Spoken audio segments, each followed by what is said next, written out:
Well, good morning. I'd like to bring the November 17th, 2021 Planning Advisory Commission meeting to order. And the first thing we'll do is rise for the Pledge of Allegiance. I pledge allegiance to the flag of the United States of America and to the republic for which it stands, one nation, under God, indivisible, with liberty and justice for all. Thank you very much. And I would ask if you would either silence or turn your cell phones off. Today, again, we're operating under different circumstances and ways. Meetings are being held are different. We have some commissioners that are watching by television or by YouTube, and we possibly be forwarding questions to me, so I may be looking down at my phone at times. We'll have citizens possibly calling in by phone, and the phone number is on your screen right now, and it's 706-225-3937. I remind those in the audience that are watching on television, this is the first hearing of any rezoning, text change, or special exception request brought before us today. We will first hear a reading of the staff report for the case by planning staff and ask the applicant then to provide a brief overview of the case. We will then give the opportunity for anyone in the audience to speak for or against that request or to inquire about that request. Our commissioners will then have time for needed discussion on the case. Once a motion is made and seconded by the commission, a vote will take place and a recommendation will be rendered. The case will go back to the planning department for their independent recommendation. If a favorable recommendation is given, then the case is forwarded to the city council with the two independent recommendations. If the planning department makes a recommendation for denial, the applicant will have 10 days from the receipt of a letter stating the denial to notify the clerk of council that they are requesting to be placed on city council's agenda. City Council of Columbus will hold a public meeting, first reading, and the council will then consider the case, review our recommendations as well as the planning department recommendations, and then hear discussion on the matter. Council will make a final decision at a second public meeting, and that'll be the second reading. All right, our first agenda item is no minutes, so we don't have any minutes to approve. All right, so we'll move on. We have one rezoning case this morning, and that case is REZN 1021-2007. This is a request to rezone 2.0 acres of land located at 6100 Whitesville Road. Current zoning is NC, neighborhood commercial. Proposed zoning is GC, general commercial. The proposed use is auto truck sales, new and used. Sonic Development, LLC is the applicant. This property is located in Council District 8, Mr. Garrett's. And we will hear from the Planning Department first on this case. Yes, sir. The general land use is inconsistent for planning area A. The current land use designation is general commercial, future single-family residential. It is compatible with the existing land uses. The property does not lie within the floodway and floodplain area. The developer will need an approved drainage plan prior to issuance of a site development permit if a permit is required. Property is served by all city services. Average annual daily trips will increase to 401 trips if used for commercial use. The level of service will remain at a level of B. The site shall meet the codes and regulations of the CCG for commercial usage. There will be no school impact. The site shall include a Category C buffer along all property lines bordered by the SFR3 zoning district. Three options under Category C are 20 feet with a certain amount of canopy trees, understory trees, shrubs, ornamental grasses per 100 linear feet. 20 feet with a certain amount of shrubs, ornamental grasses per 100 linear feet, and a wood fence or masonry wall. 30 feet undisturbed natural buffer. There's no Fort Benning recommendation, no DRI recommendation. The surrounding zoning to the north is SFR3, to the south is NC, to the east is GC, to the west is GC. 25 property owners within 300 feet of the subject property were notified of the rezoning request. The planning department received 2 calls and or emails regarding the rezoning. There's no additional there's no additional information, but the 2 calls, there weren't in approval or opposition. They were just concerned with the buffer and possibly the applicant providing a fence or wall along when you're looking at the map, I guess that would be to the left side where Fox Chapel Drive is to those residents.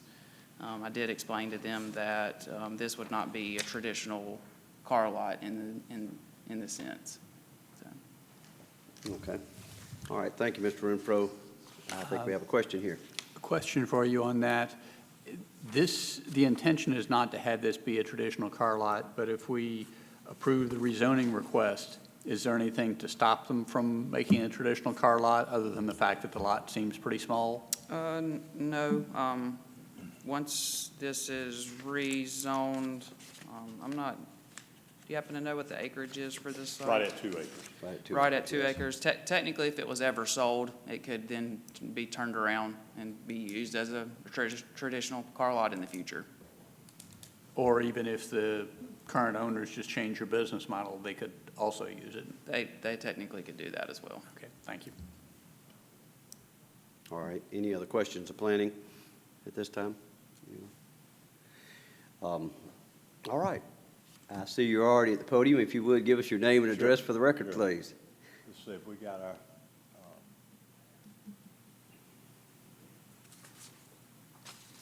well, while we were getting our technical stuff done, good, thank you. My name is George Mize. I'm with the law firm of Page Scranum. That's 1111 Bay Avenue. I'm here today representing the applicant, which is Sonic Development out of Charlotte, North Carolina. Sonic Development is a subsidiary of Sonic Automotive, which is a Fortune 500 company, and one of its affiliates, Echo Park Automotive, is Sonic Automotive's company-owned network of dealerships that specialize in the sale of 1 to 4-year-old vehicles. Together, these companies form one of the nation's top automotive retail groups with sales of about $10 billion, but with plans or targets of $25 billion by the year 2025. These companies are vibrant, they're growing businesses, and they focus on the mission behind Echo's name, and I thought this was kind of cute, so I thought I'd bring it to your attention, but every car deserves a happy owner, so that's the name Echo. But here with me on behalf of Sonic Development is Josh Eady, who is the project manager. Today we're seeking to rezone about 2 acres of land located near the northeast corner of the intersection of Whitesville Road and Bradley Park Drive from NC to GC, and this is just the proposed site plan for you to see. The proposed development is certainly consistent and compatible with surrounding land uses.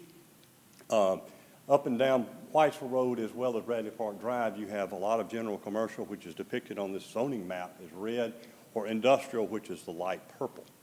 Although this property is currently zoned NC, neighborhood commercial, historically its use and the use of the surrounding properties would really best be described as a general commercial use and not a neighborhood commercial use as we now understand neighborhood commercial.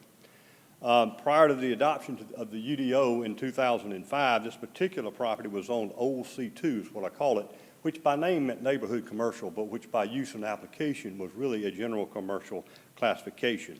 However, when the UDO was adopted, all of these NC properties, there was a blanket and general conversion of all of these old C2 properties to NC. And unfortunately, this conversion rendered many of those old C2, if you will, NC properties as non-conforming. And while their use remained general commercial, their technical classification was then neighborhood commercial along with the limitations that go with neighborhood commercial now. But since the adoption of the UDO, and you guys are probably familiar with this, there have been many, many rezonings converting these current NC properties back to GC in their old use, and we believe that's appropriate here. What my client plans to do is renovate and repurpose this old existing bank building and transform it.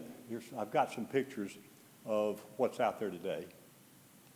But we're going to transform it into an Echo Park Automotive Delivery Center. And I can explain that to you, because there really is a huge difference between what we're proposing to do or planning to do and what a traditional car lot will be. Delivery centers are designed for delivering vehicles to customers and not for storing or inventorying vehicles. Customers, they select their vehicles that they want to purchase online. They complete most of the paperwork online. They then set up a convenient time to schedule to come pick up their chosen car and finish the paperwork at that time. There'll be employees on site to help prep the cars for delivery, and there'll be employees on site to help them with the paperwork. There'll be no salesmen on the lots. There won't be any flags. There won't be any of those tube men. And there won't really be any inventory. There won't be any inventory on the lot, which you could walk out into the lot and select a car to purchase. Those tube men drive me crazy. But anyway, the vehicle orders are taken online. They're not taken on site. Really, the only work that's going to be done to vehicles at the delivery center will be some light conditioning, or detailing in anticipation for delivery. In any such condition, we're going to talk a little bit more about this later, but any such condition will be done by hand and be done in the rear of the building. I have several renderings of the current site together with some before and after pictures and some interior shots for you that you can see what we're proposing to do. But this is a rendering of what will likely be out there, and then we have some before and after pictures, and then we have some interior shots. And of course, both interior and exterior shots are limited to a great degree by the building that you're attempting to repurpose. This next slide is called the condition slide. We've got two conditions we would like to request for this rezoning. The first is to waive the UDO. Let me explain. He says what our proposed use is auto truck sales. That's not exactly right. The only reason we chose that is because we wanted to be safe rather than sorry. And we went ahead and rezoned it for GC because what we do is the final sale, if you will, the finalization of the paperwork really does occur on site. So we didn't want to be questioned later about whether or not we have a sales situation or whether it really is just a delivery center. So, but what the UDO requires certain things of an automobile sales dealership. Number one, it requires that there be constructed a 6-foot opaque fence or wall between the subject property and any adjoining residential property, and we're going to ask that that be waived. And second, there's a requirement of a washing facility. You know, a lot of the car lots have washing facilities on the premises. And the UDO requires that that be at least 100 feet from the residential property. We're going to ask that that be reduced from 100 feet to 90 feet, and I'll explain that a little bit later. As it relates to buffering, this project is and will continue to be well buffered, and I've got several pictures of the existing heavily wooded buffer that exists now between the subject property and the residential property to the north. Several of these pictures for you so you can see what we're talking about. Okay, now I'm going backwards on it. Okay.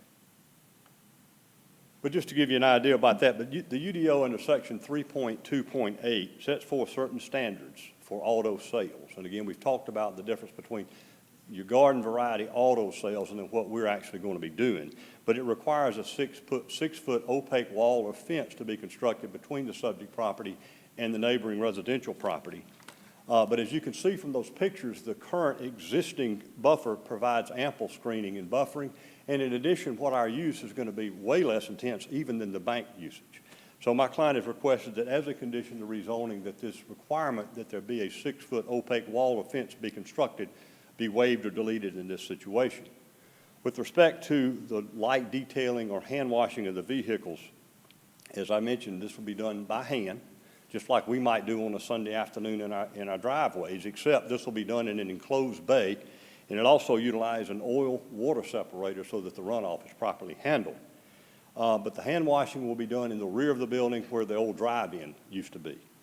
But assuming this hand washing could even be considered a washing facility, usually you would think of a washing facility being some kind of mechanized facility where the cars are washed. But assuming you can even consider this a wash facility, the UDO in section 3.2.8 requires auto sales to make sure that the wash facility is at least 100 feet from the residential property. Well, we've measured that, and the measurements come out different, depends on who measures it, but the most recent one we've got is about 98 feet. So we thought we would like to reduce that 100-foot limitation or restriction to 90 feet, so that way you know you're covered no matter who's doing the measuring.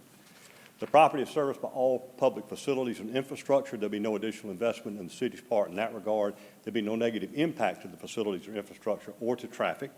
The rezoning will have a very positive economic impact to the city and its citizens, including the creation of numerous construction jobs during about a 2 to 3 month renovation process, together with a substantial increase in business for local suppliers, subcontractors, electricians, plumbers, and others who support the construction industry. And we anticipate about 6 to 10 new permanent jobs once the delivery center is up and running. This is a rare win-win situation where we'll be taking an existing, deteriorating, vacant building and turning it into a vibrant business. And in return, my client's going to get a really good location that's going to be very convenient for the customers to come by and pick up their vehicles. We believe our rezoning request and application meet all the requirements for rezoning. The proposed GC classification is certainly consistent and compatible with surrounding land uses. All public facilities are located at the site. There be no negative impact to those facilities. Therefore, we respectfully request you guys approve our application as conditioned, and that you recommend approval to council. Josh and I will be happy to answer any questions that you might have. All right. Thank you, Mr. Mize. Anyone have any questions? Ms. Weekly? I have one. What would be the hours of operation? Operations would be 10 to 6, Monday through Saturday. They close on Sunday. Thank you. All right. I have one. Oh, Yes, sorry. ma'am. I have one question. Once you're up and running in a town the size of Columbus, do you have any estimates on about how many cars a day you deliver? Sure. Between 4 and 8.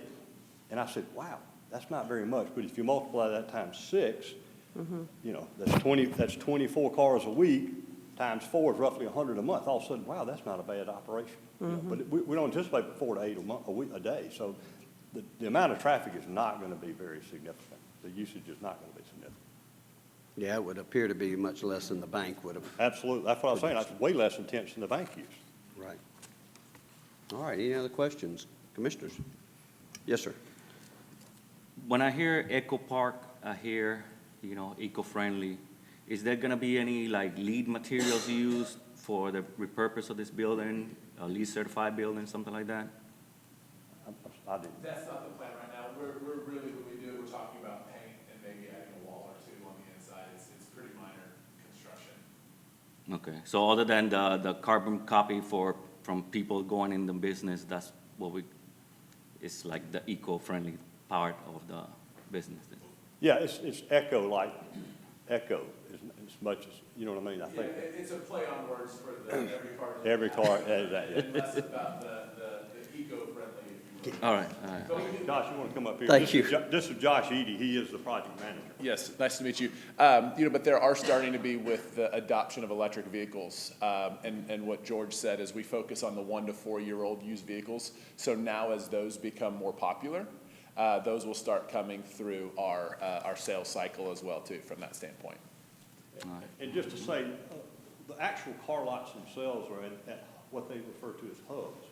And I think the closest hub to Columbus is Atlanta. Correct. It's like the Carvana competitor. It's similar, yes, exactly. Except for delivery at home, you come and pick it up inside. We're a the lot vehicle. better than What we believe and have proved up in about 8 other markets that we're doing this is the last mile to your house can be very frustrating and expensive. And so instead of passing that cost on to the customer in the price of the vehicle, if we deliver to one home in Columbus, and if it's a convenient location for people to show up and pick up their vehicle, it actually becomes a lot better experience.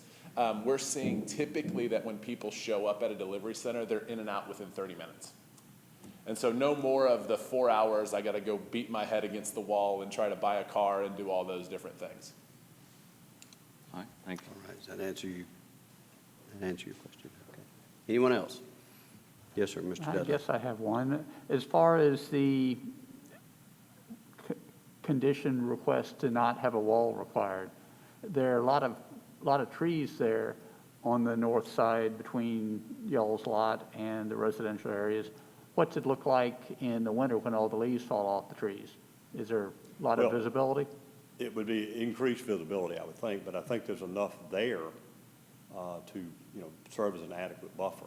Yeah, certainly a lot of trees. Again? Okay. Yeah.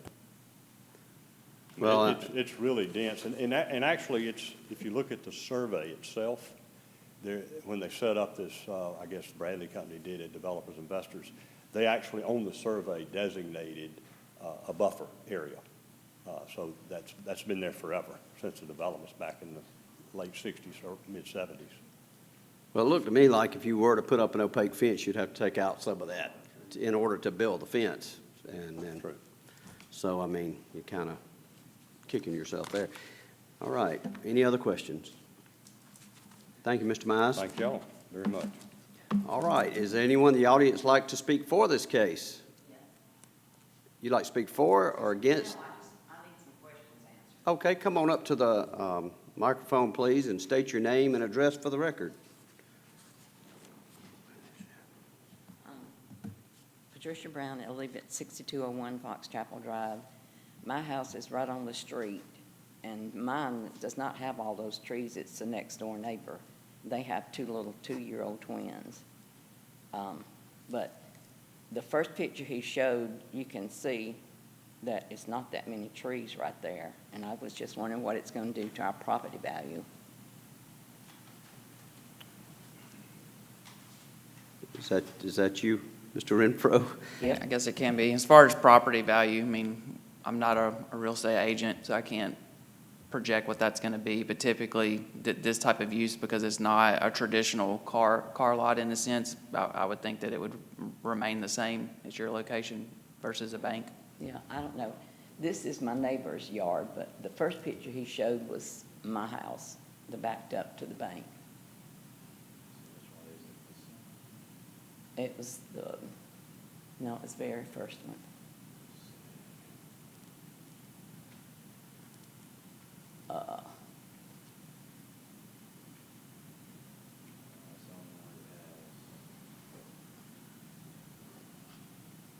That's it. I think that's it. And it's just those few trees, but the other property next door to me does have a lot of trees. But like I say, they have two little twin 2-year-olds, so I don't know what the, sound or anything will be like that. But I was just concerned about, downgrading the property and our neighborhood, period, because it's just a small neighborhood. Right.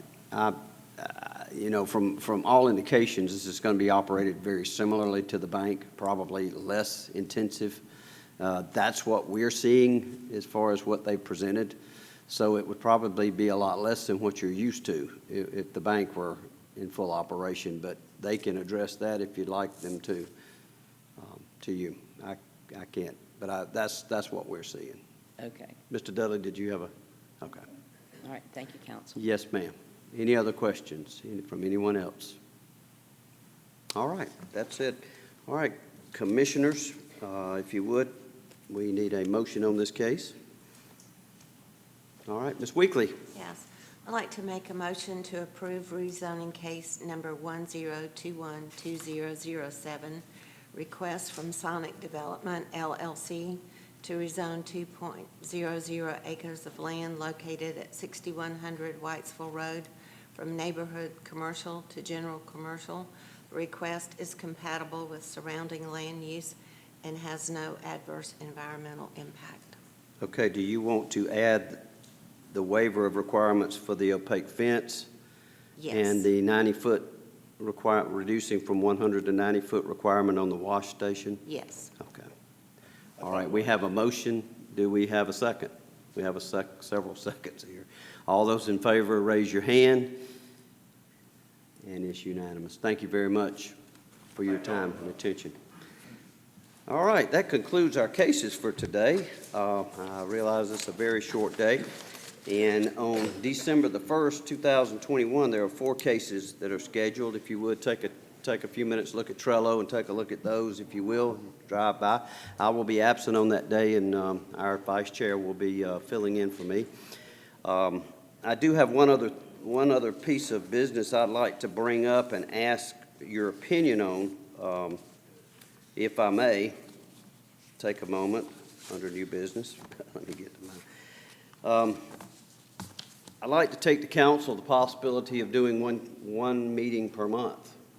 Don't know how that falls in line with state laws as far as rezoning and so forth, but I would like to ask if that's something the commission would like to ask. If we could take it to one meeting per month and, have an extended meeting instead of lots of short meetings, if that makes sense to you. So is everybody in agreement that's something we would be interested in looking at, not necessarily doing, but looking at? Mr. Dudley. Looking at seems fine. My only concern would be that it would just slow down the whole process for a lot of applicants by a couple weeks. That's what I was thinking the same thing, and that's why I say, before Sure. we Looking at it seems- indulge in this, I'd like to have all you guys' opinions first. Yeah, So, looking at it seems fine. So, Mr. Renfro, go ahead. Yes, I can definitely look into that.